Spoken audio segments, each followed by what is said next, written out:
So let's begin at the beginning then. What is your experience in local politics so far? Okay, well, I've been a councillor for Hampton Ward since 2010, so just over a decade of doing this. And there's always been a political background within the family. I was born and bred in Derby, and my father was heavily involved in the local trades union movement. Later became a councillor on Derby City Council, became deputy leader of the council. If people remember Chris Williamson, that bizarre Labour MP from Derby North, he was the leader of the council at the time. And, so there's always been a bit of a political background going on.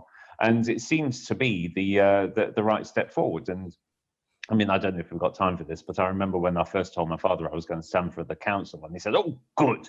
And I said, "Okay, yeah, that's that." He said, "Who are you going to stand for? Not is it Labour?" I said, "Well, no, it's not Labour."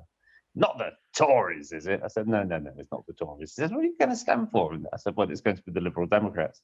And he went away and thought for a bit, and he came back and he said, "Is there a chance of you being elected as a Labour councillor in Hampton?" I said, "No, not really."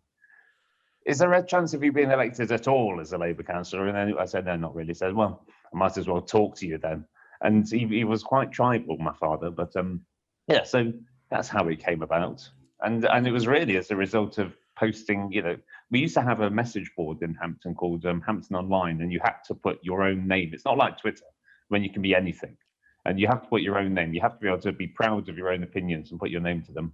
And the local party saw that I was putting some, fairly diverting, interesting stuff on social media and said, have you ever thought about not just wasting your time doing it online and actually doing something with your time? And it all came from there. Perfect. So number two, what has been your proudest moment in politics so far, your real high point, as it were? I mean, that's a very easy one. When we first came into administration in 2018, we knew that the Tories locally had decided to reverse a long tradition in Richmond upon Thames, whereas those people who were at the very poorest in society didn't pay a penny in council tax. And over the course of their tenure, the Tories raised that from 0% to 15%. So the first thing that we did as soon as we got in was made sure that we reversed that. So now those people who were the poorest in Richmond upon Thames no longer have to make those difficult decisions between heating and eating, between whether they can afford new school shoes for their children. We can make sure that those people who are on full benefits in Richmond don't pay a penny in council tax. And I think that's something which I will always be very proud of. Good. And then conversely, if you're willing to say, what has been your biggest failure so far in politics, or in a nice way of looking at it, what's been your biggest learning point so far?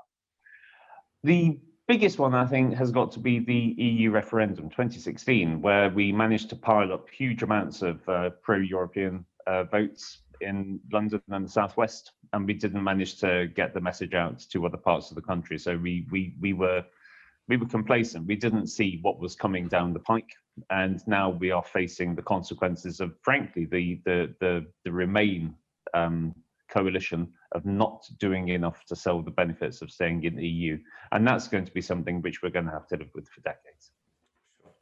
And then number four, a nice simple one. Why should voters vote for you? Well, mainly, I want to make sure that we are getting somebody who's going to go there and do a job of work, somebody who's going to represent the three boroughs which make up the Southwest constituency, and they are Richmond, Kingston and Hounslow. We've had the same person representing the Southwest constituency for the last 21 years, and frankly, we've not seen hide nor hair of him. On all the major issues, he's gone along, done his bit for the Conservative Party at City Hall, but really, nobody gets their money's worth out of our current Assembly member. And I want to be the person that's going to be delivering change so that people will have a direct connection with City Hall as their elected representative, because that's what we are in the constituency members, is that we have rather than the list people who are a sort of a borough-wide view, we are here directly to serve the people of Southwest London. So all of those residents in Hounslow, all of those residents in Richmond upon Thames, all of those residents in Kingston upon Thames have got somebody who is their man at City Hall. And that's what I want to not restore. I want to be the first person to do that, because since the GLA was created, the London Assembly was created, we've had one person who's been there and has done the square root of diddly squat for Southwest London. And then finally, give us a little light-hearted fact, a little thing about you the voters may not know. I was voted off very early in one of the William G. Stewart episodes of 15 to 1. I was when I decided to go and try to flex my cerebral credentials on the hardest quiz show in the world, and I got booted off before I think it was the second round. It was an ignominious defeat, which saw me retreat from game shows forevermore. And now I'm afraid that door is now closed to me. Fantastic. Thank you so much. Online at riversideradio.com on your smart speaker. Play Riverside Radio. And now on DAB Digital Radio.